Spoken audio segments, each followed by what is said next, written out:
La fille d'un Quaker avait disparu.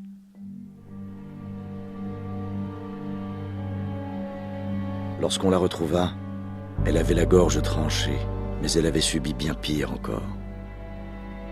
Son meurtrier, dont nous tairons le nom, ne supporta pas le poids de la culpabilité et de l'horreur. Et 1 an, jour pour jour après son crime, il décida de se livrer à la police. Bien qu'il demandât à être exécuté, le juge le condamna à la prison à vie. Et le tueur fut envoyé à Sing Sing pour y purger sa peine. 17 longues années passèrent. Le tueur trouva la foi. Et parce qu'il s'y adonna sincèrement, il changea. Et s'il avait jamais été un psychopathe, ce n'était plus le cas à présent. Cette histoire n'est pas la sienne.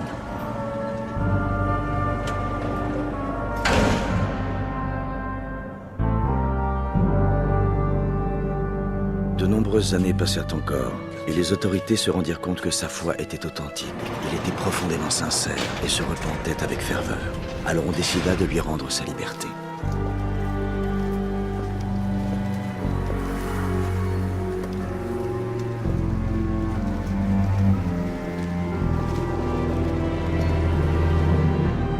Il se trouva un logement et décida de mener une existence simple et heureuse pour le reste de sa vie.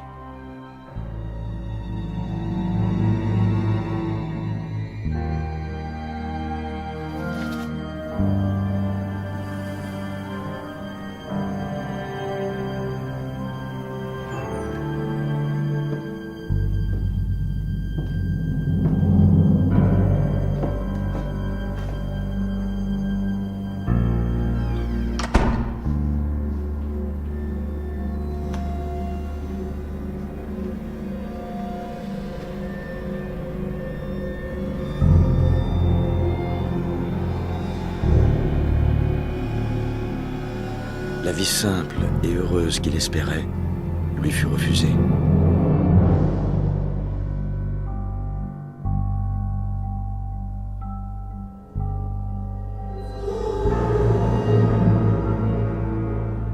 Il s'écoula encore 11 longues années avant que le tueur ne devienne fou.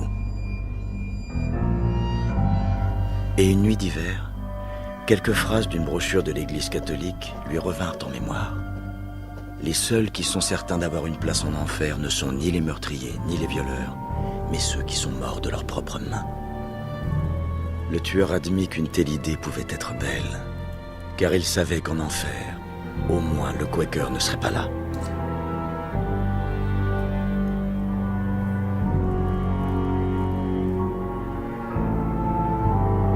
Alors il se trancha la gorge, et la dernière chose que vit le tueur fut le vieil homme sortir un rasoir de sa poche, le mettre sur sa gorge et trancher.